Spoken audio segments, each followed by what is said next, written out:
Hello and welcome to today's episode of the Work at Home Rockstar podcast. Excited for today's episode. We're talking to the CEO of Internet Alchemy, and he's also the author of the product launch formula. So I'm really excited to be rocking up today with Jeff Walker. What he does is he helps people to launch businesses, launch products. He's very good at it. So this is going to be a cool episode. Jeff, welcome to the show. Thanks, Tim. I'm looking forward to this. Cool. So you ready to rock? I am ready to rock. Awesome. We always start off on a good note. So tell me a story of success that we can be inspired by. Oh boy. I when I started, I was a stay-at-home dad. My wife was supporting the family. She had a good job, but there was myself and two young preschool kids, and making it on one income's tough, and times were tight. And so I started an online business as just to try to make a little bit of extra money to give ourselves some security. This is all the way back in 1896. And I started publishing a newsletter online. It was about the stock market, which I didn't have any credentials, but I had a lot of interest and a lot of knowledge of it. So I wasn't a broker or anything like that, a financial planner. And I gradually built up this newsletter. It started when I sent a newsletter to everyone I knew that had an email address. And back then, not everyone had an email address. So it was 19 email addresses on for that first newsletter. One of them was my second email address, and one was my wife's email address, but it felt better to say 19 instead of 17. And then I grew that free newsletter. It was 100% free, but through word of mouth, gradually grew it up into several hundred people were getting it. And at that point, I'm like, well, maybe I can sell them something. I had never sold anything in my life before. I wasn't a marketer. I wasn't a salesperson, anything like that. So I really didn't know how to sell. I didn't know how to market. And I was more than that. I was scared to ask for the order, ask to tell people that I had something for sale because I thought they wouldn't love me anymore. They were loving me when I sent a free newsletter. And I was just worried about that. I had all this crazy thinking about money and sales. Yeah. So I put together this idea where I would romance them. I kept on sending them even more free stuff and even better free stuff that led into me telling them I had a new paid version of that newsletter. And that first launch, I didn't call it that then, but we call it that now. That was the first launch. And this is in early 1997. And I actually made $1,650 in sales. And at that point, my goal was if I could make $10,000 in a year, it would be that'd be pivotal for my family. We'd start to feel more security. Wow. And so $1,650, everyone's got a different frame of reference for money, but for me, that was like huge. I was like, no one had ever paid me anything other than a paycheck. No one had ever paid me for something that I created. And that just flipped the switch that like, if I did this once, I can do it again. And I can do it again. And it might even get better. And that's what happened. 4 months later, I did another launch. That one was $6,000 and then $8,000. And then a couple of years later, and I'm going to compress time here. This isn't get rich quick, Yeah. but in 1998, I did the launch that $34,000 in a week. And that's when my wife and I started talking about her coming home and retiring and helping to support me in this business. And it just kept on growing and growing and growing. In 99, my wife did leave her job. She came home. In 2000, I did the first launch that made six figures. It was like about $104,000 in a single week. And then it just kept on going from there. And just that idea that I was able to start from absolutely nothing with this, having no knowledge of marketing, no knowledge of sales, no knowledge of having a business, and to create something that could, bring my wife home. Now those little kids, they're all grown up now. They both work in a business with me. Oh, And it's just been a crazy, crazy journey. wow. You know what's fascinating about that is that this is way back in 96. That formula that you just talked about, giving the free content, trying to nurture and all that stuff, that's super relevant right now. People are still doing it right now. That's the Absolutely. formula, It right? is. It is. And, I just stumbled on it. It wasn't like I had some grand master plan. I didn't know a better way to sell than to, like, if I just romance people, if I show them what I've got, then maybe that will lead to the sale. And it was just that instinct. That instinct, and the other instinct was to focus on building my email list from the Hmm. very, very start. I just, I just had this sense that, and maybe it was because back then we didn't have social media, we didn't have podcasts, we didn't have blogs. There was no other way. You could put up a web page, but it was like really hard to do. Yep. And so email was like the one thing you could get those email addresses and mail and send a newsletter. But that led me to this obsessive focus on building my email list, which frankly continues to this day. Wow. Well, so then how have things changed from then to now? Radically. Yeah, of course, back then email was your only medium. Mhm. You couldn't advertise. There was literally no way to advertise back then. Unless you Then, spent a boatload of money, right? I'm sorry. Unless you spent a lot of money to get a Well, billboard or doing, something like I'll tell, that. yeah, I guess a billboard or newspapers or magazines, and I actually tried that. I actually tried magazines like in 1997 or 1998. Hmm. That didn't go all that well, but you could, and then there were banner ads came along, but those, I mean, that was the only way to advertise. But things like, well, social media and being able to advertise on Facebook or Insta or whatever, that didn't exist. Like AdSense, that didn't exist, or AdWords, I guess, didn't exist. So it was one of the things you could do back then was other people were also building email lists, and you could advertise in those email lists or do what they would call list swaps, where they'd tell their people about you and you would tell your people about them. So Okay. those things worked, but there's just so many more tools, and even building pages, web pages is like, well, you don't even need to do it now, but it's like that. Being able to build an audience in social, it's just so much it's so much easier in so many ways. There is more competition. That's the one downside. There's a lot more competition out there, but in general, all the tools have made everything so much easier. Yeah. Well, and one of the things that I do think is the same, I guess, is that email really is kind of still the king. I mean, you've got all these social media networks, and I mean, we see every once in a while, maybe they change their policies, and next thing you know, you get deplatformed or the platform just goes down. Now what do you do? Right? But email is one of those things that even now there's more people. I mean, who doesn't have an email address now, right? Right. Yeah. And email's certainly it's having its moment in the sun now, compared to even a few years ago. Here we Mhm. are 30 years later, and all of a sudden it's the brand new thing. But if you Yeah. just look at Substack, it's very email focused, and so many people are focused on building email newsletters, whether it's on Substack or somewhere else. But you see even newsletters are getting acquired. So it to me, it's always been the king. Yeah. Well, since the beginning, it's always been the king. And for the foreseeable future, it's going to continue to be the king. Right. Social is a great way to get discovery, to have people find out about you. But like you said, algorithms can change, policies can change. I lost my personal Facebook account. Someone tried 2.5 years ago, someone tried to hack my account. Instead of Facebook just blocking them, they actually shut my account down and they deleted it. This is my Wow. personal account. They're still willing to take money from me when I advertise on my paid Of account. course they are. Shocking how that works. Yeah. But yeah, so I just lost my account. I have a friend who lost his YouTube account for no apparent reason. The policies can change you just don't own, you're playing on someone else's playground, and they can change the rules at any time. Yeah. So I personally think that social is a great place to get discovery, to build an audience, and then to send them to your email list.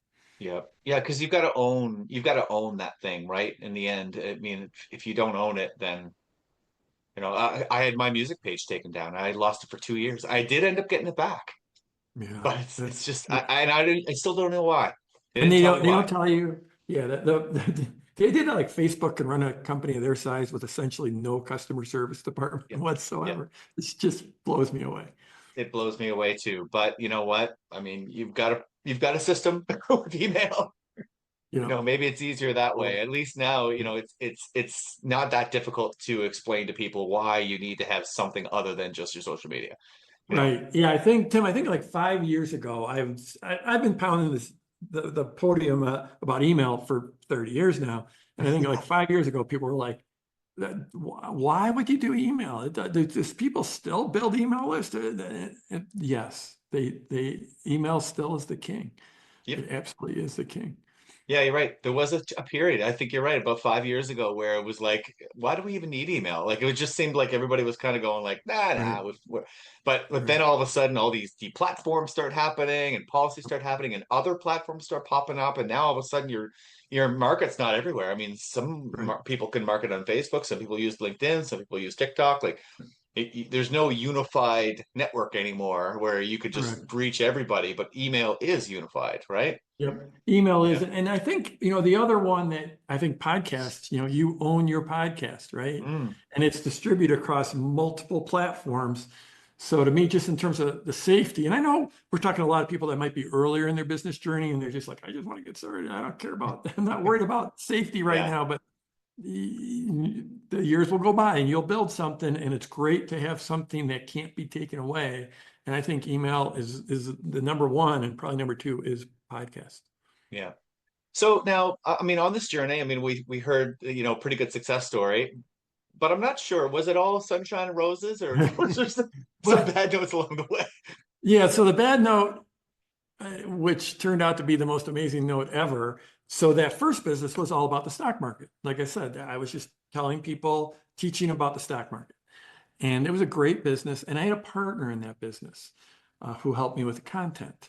And then, so that went from 1990. Well, I started publishing a newsletter in 96. We started making sales in 97.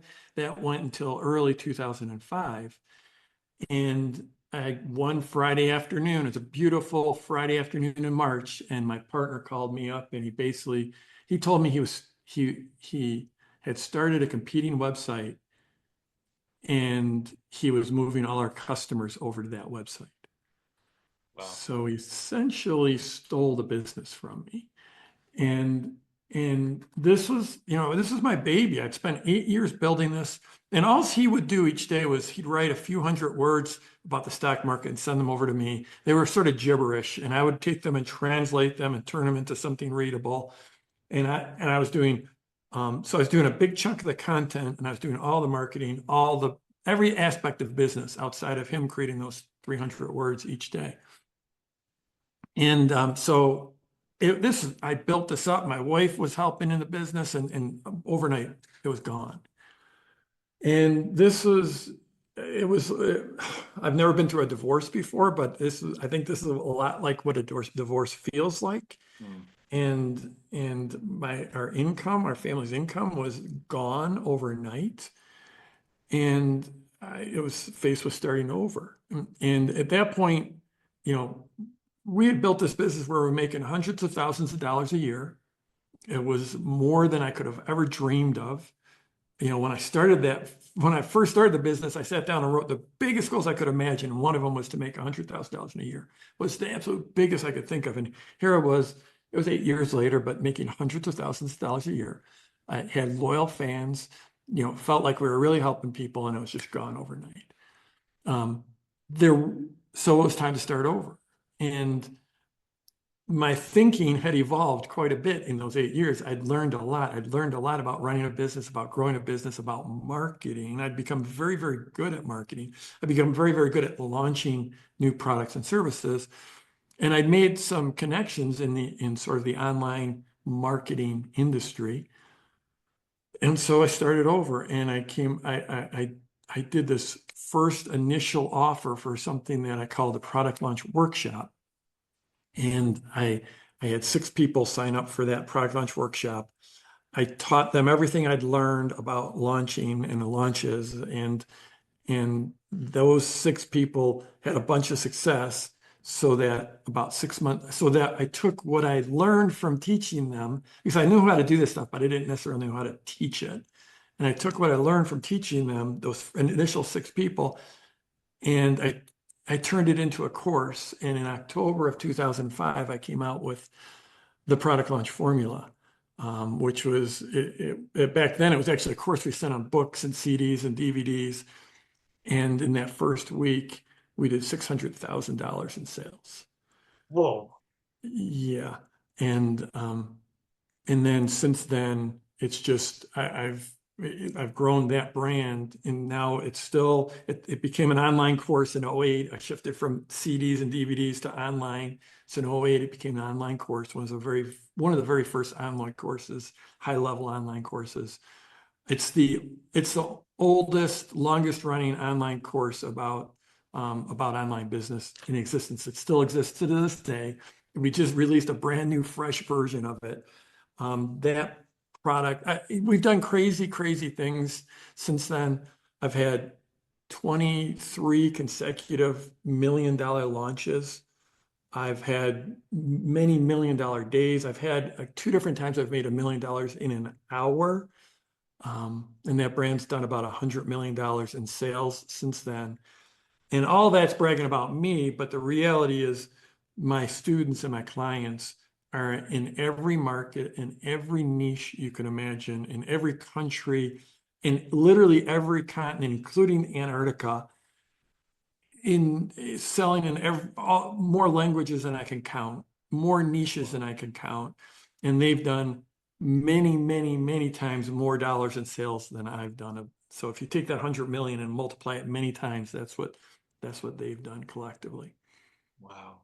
Jeff, I'm starting to think that that old partner was holding you back. This is the thing, Tim, is I have this really deep loyalty streak, Hmm. and I just never would have left him. Yeah. I would still be running that business to this day. I never would have left him. And it was the greatest gift. And in a way, when it happened, like when he called me up, and this is the crazy thing. He called me up, and this is back when we had a wired phone, right? It's still Yeah. 2000. Picked that phone up in my office. He told me this. This conversation lasted maybe 5 minutes. And I just hung up and I laughed. Because I'm like, good luck. You go try to run that thing without me, and Yeah. just watch what I'm about to do. So I laughed, but I will tell you then my emotions were just like my stomach hurt. I was just Yeah. it was hard. I'd never talked to a lawyer in my life, and I wasn't even going to talk to a lawyer then because there were parts of the business he wasn't able to take, he sued me. So all of a sudden I'm talking to lawyers and I'm trying to defend myself in this lawsuit because he stole the business. It was really, really a difficult time, and it was the greatest gift I could have ever gotten. And yes, he was holding me back. Wow. Yeah, for sure. Yeah, well, and I think like another lesson to take from that really is that sometimes people will spend a lot of time trying to fight to get that business back, right? They'd be kind of going, "Oh, it's mine. I deserve that." And they'll end up putting a lot of time, money, lawyers, all that into that. All you did is took what you learned and started off something new, and it far eclipsed the other one, right? Right. Yeah, and I thought like when I started the first business, I was pretty passionate about the stock market, but over time I found I was way more passionate about online business, about Yeah. building business, about entrepreneurship, about marketing. That's where my passion was. And also, like in that old business, we were publishing every single day that the stock market was open, which is 252 days a year. So we were publishing 252 times. Another passion I've got is spending time outdoors, spending time in the wilderness. I love doing like long wilderness trips. On like either could be backpacking or river trips. And I just had to publish every day. I always had to have a connection. And now I'm in 2 weeks from now, I'm headed off for a 3-week wilderness trip where I'll be completely offline for 3 weeks. And that's like, I couldn't do that in my old business. So my life is so much better in so many ways because of that. And it was also a very emotionally trying experience that I don't recommend to anyone. Yeah, it would be. Yeah, well, I'm glad you came out on top. It definitely Thank worked you. out well for you. Thank you. So let's talk a little bit about getting fans. And I mean, we've sort of been touching on this, right? The audience is everywhere, but how do you get them onto your email list? at the end of the day, it's you have to build. Um, there's a lot of ways we can answer this. The simplest ways mechanically is you need to come up with a great a great lead magnet or a great opt-in offer that Yeah. people will want to give you their email address in exchange for that thing. So you need to, one of and people overthink this. If you just look at the biggest problems that people have, like earlier, Tim, I mean, you're like an actual guitarist, and I'm a really good guitar buyer. I've got some nice guitars, and I play a little bit, but I'm better at buying guitars than playing. But at the end of the day, like if someone wants to learn guitar, there's certain things that are that they're worried about, right? It's like what songs to play, what guitar to buy, why their fingers hurt when they're playing. Yep. So you create a lead magnet that if say you were teaching guitar and you wanted to teach beginners, you would have a lead magnet that would answer a few of those top questions. Um, Often a great lead magnet is just something that gives people an awareness of their problem. It doesn't even answer their problem. Like for me, um, my business right now is teaching people how to launch their products and services online. So a lead magnet that gives awareness around the problems with launching, the potential, like the potential things that could kill your launch. We had a lead magnet that was doing really, really well this past year called the 7 Deadly Launch Killers. Okay. So that's an example of an awareness lead magnet where people come to Okay. your website and you're just offering them, you're not offering them to solve anything, you're offering them awareness around what the problem is. So that can be a great lead magnet. But at the end of the day, building an audience is building a lead magnet or creating a lead magnet. Don't make it too complicated. Creating an opt-in page, what old school term is a squeeze page for that, a landing page where people come to that landing page and they are offered that lead magnet in exchange for their email address. So those are two requirements. And the third requirement is then to send traffic to that page. And you can send traffic to that page, like from social, you could do it by in whatever social you're in, building it. I'm a big fan of always delivering value and building a reputation in wherever that social area is. And then you start to send people over to the lead magnet just by, hey, I just put together this thing on the 7 Deadly Launch Killers, go check it out. Or, the top 10 easiest guitar songs to learn, go check it out. So that's just one way to send traffic over that lead magnet would be from social. You could also there's three primary ways. The second would be through paid traffic. Yep. A lot of people just want to say no to paid traffic instantly, no matter what. The deal with paid traffic is if you do it right, you make money from your paid traffic. Yeah, of course. So, a lot of people just like, how do I do this without advertising? Well, don't necessarily rule out advertising because if you can spend $1 and make back $1.50, how often would you do that? As often as you possibly could. And so, anyways, that's a big discussion talking about paid traffic. That's the second way. The third way is I mentioned this briefly earlier was like other people's lists, other people's audiences, Yeah. having other people tell people about your lead magnet. And why would they do that? Because you might either give them exposure or you can track any sales made to those people and then pay them a commission in those sales. And again, that's a bigger discussion than we've probably got right now. But those are the three primary ways. It's all about building a lead magnet, putting up an opt-in page for that lead magnet, and then driving traffic to that page with one of those three methods. Right. Okay. So for the lead magnet, I think this is something that people like. I just want to be a little bit clearer with this because number one, I've seen people like give away the farm on a lead magnet. It's just like, Right, giant 40-page right document that does pretty right. much everything. And then I've also seen people be confused about, well, what do I give away? What do I like? How do I, make this valuable enough for someone to want to get on my list without giving them something that I'm trying to charge for? Like, what's the difference between the lead magnet and the paid program? Yeah, that's a great question. And And Tim, I've got a woodpecker banging away out right out here. So if I don't I know if you're can't going to hear hear him, but if I look distracted, that's what it is. Um, so this is a great question. So first of all, whether people give, I just want to parse this out because whether they actually give their email address to you doesn't have anything to do with what's in the lead magnet. It has to do with the promise you make on your opt-in page because they haven't seen the lead Oh, magnet yet. that's a good So point. yeah, so it's more about the promise you make on that opt-in page.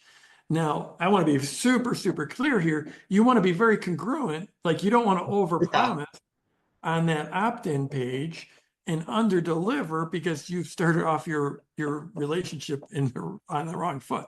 Like you don't want to establish this reputation or this precedent of you under delivering. So you do not want to do that.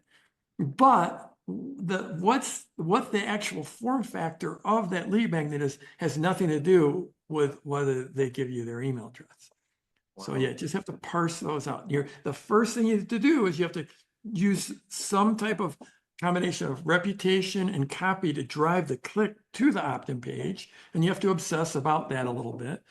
And I know, like, when we're teaching about marketing, we don't want to overwhelm people, but I also just want to be super clear about this. You have to be good these days. You do have to obsess about these things. You have to obsess about whatever that creative is that is driving people to opt-in page and have that be congruent with what they see on that opt-in page and have that promise be congruent and be enticing. And then when they put their email address in, what the form factor is, I'm usually agnostic about whether it's videos or whether it's a PDF or whether it's a webinar or whatever. It's all content is what we call fungible. They can easily move between forms. You could deliver something in a PDF, in a webinar, in a video series, in an online, whatever. It's going to be the same content that stretches or crunches together or whatever. So I know I'm going off on a bazillion different tangents, but I'm deep in this world. Yeah. I think, usually it's a bigger danger to overwhelm people with too much in the Mm. lead because you're just building a relationship. Like if I'm like, hey, Tim, you know what? If you go to my site right now and opt in, I'm going to give you the equivalent of a Harvard 4-year degree.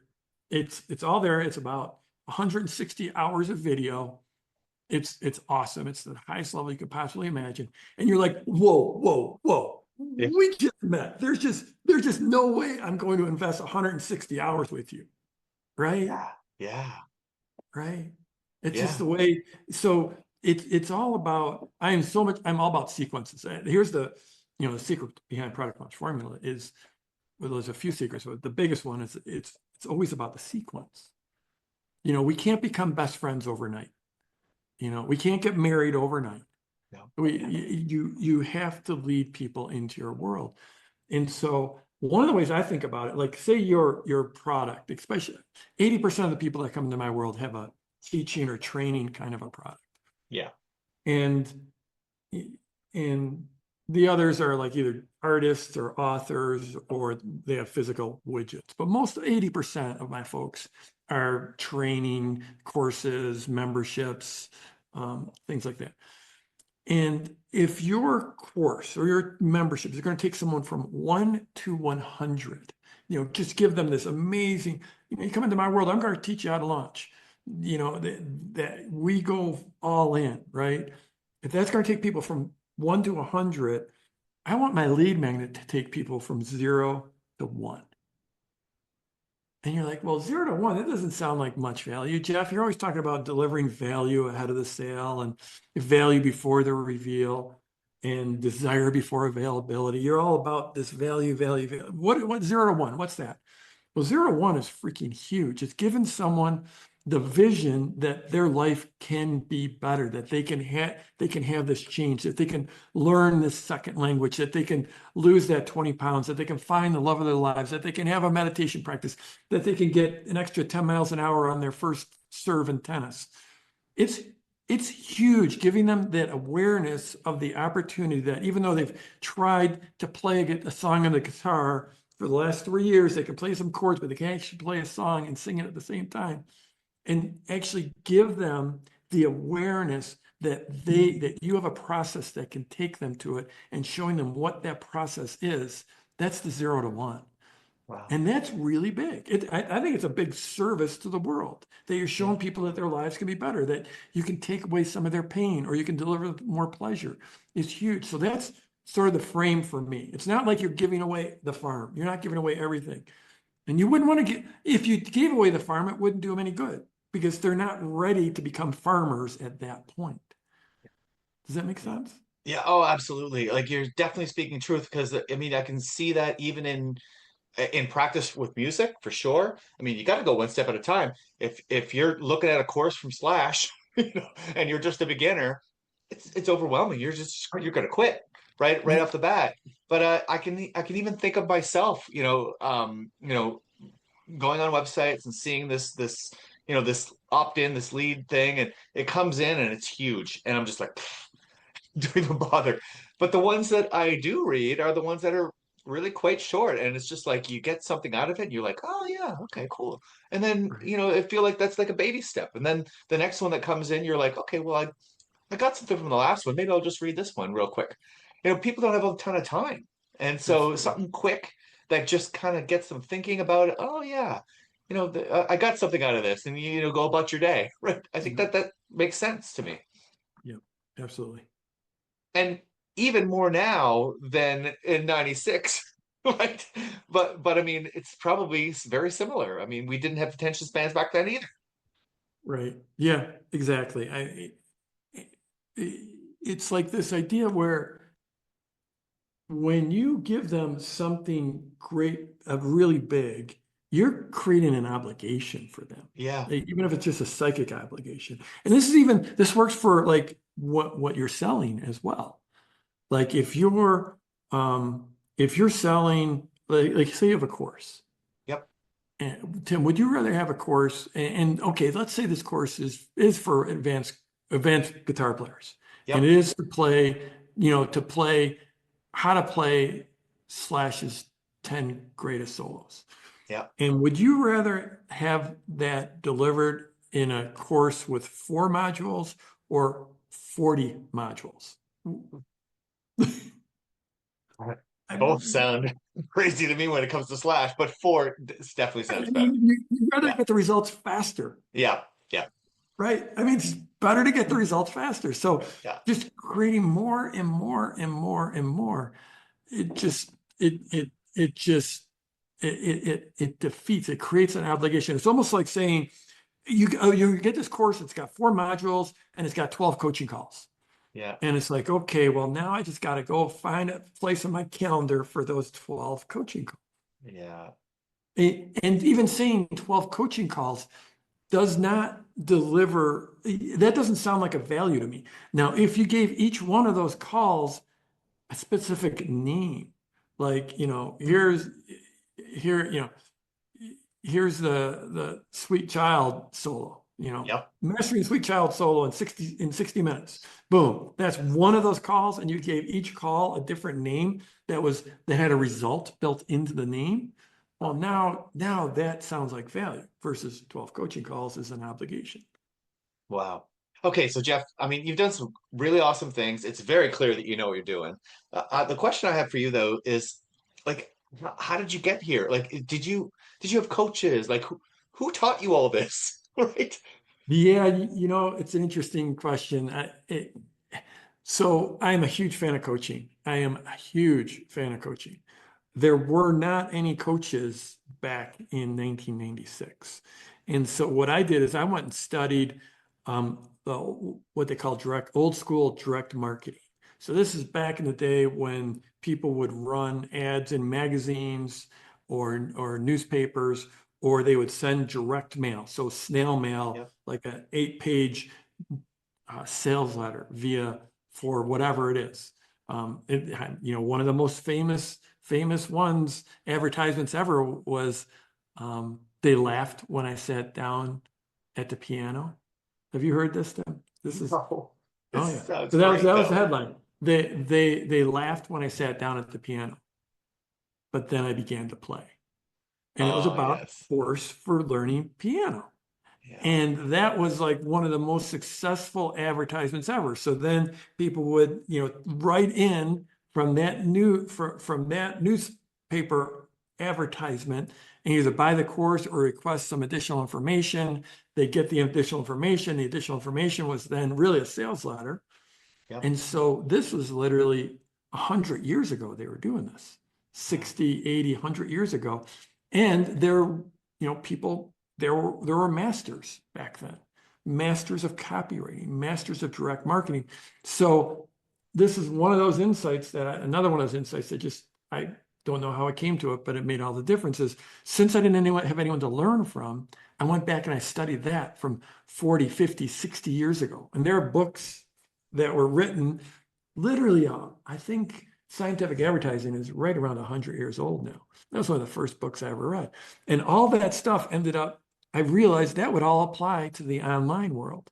And so that was my first coaching, was just from going back to old school books that were decades old. And then, then as the state of the art started to advance, then I would well, one of the things is, remember I told you we were publishing 252 times a year. Yeah. Well, that was 252 times to our paying subscribers, but we also published 252 times a year to the people who are on our free list that Yep. were getting our free stuff. And that meant every one of those emails was basically a marketing email. So that was like 252 repetitions a year I had to write marketing copy. And Wow. I did that for 8 years. So you start to figure some things out. And then I was also doing 2 or 3 launches every single year for 8 years. And then when I got into the online world and I realized I started to go to some marketing conferences and I started to meet some of the, other people that at that point now in the early 2000s, there were teachers, but I realized I was doing bigger things than they were. Mm. And I started, and some of them were doing other things that were really cool that I was able to learn from them, but it was more, we were trading knowledge. But at that point, I was like, none of these folks have ever done a launch. No one's done a launch. And I've been doing this. I've got already got 30 of them under my belt at that point, probably, between 25 and 30. And I've got also, I've written 4,000 or 5,000 emails, marketing emails under my belt. And so, at that, I think what I did was I really leaned into finding peers and we would just trade information. But I'm a big fan of reps. The more reps you can get in. And I know a lot of people, they might be earlier in their business journey.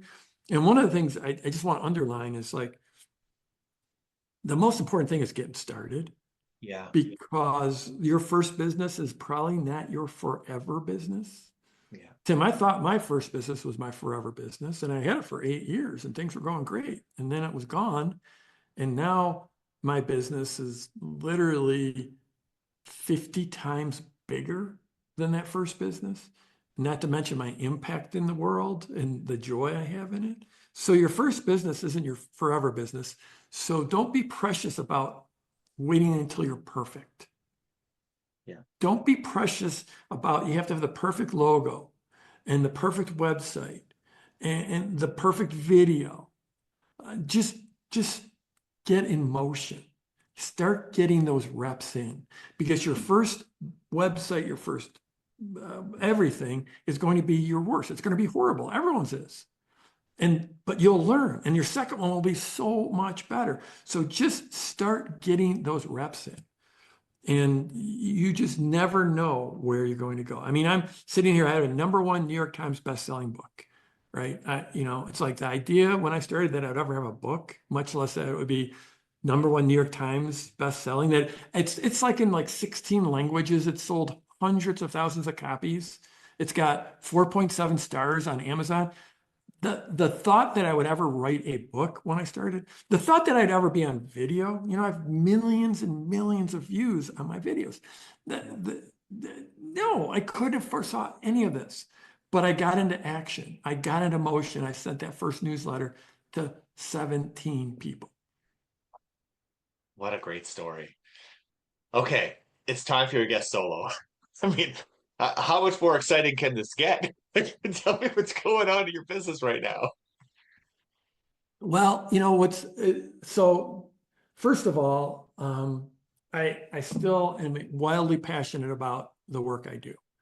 Mm, I think one of my strengths is that I don't get bored easily, maybe, because it's been 20 years now. When this podcast comes out, it will literally be the week I launched 20 years ago. Is like October, middle of October was my launch. October 21st, 2005 was this launch that literally changed the world. It certainly the marketing world. And so, but I'm still incredibly passionate about it. I'm incredibly passionate about the work our students are doing in every market you could imagine. We have a mastermind that with just like 40 of my super high-end clients that I'm super passionate about. And we're at a time now where the industry's changing faster than it's ever changed because of AI.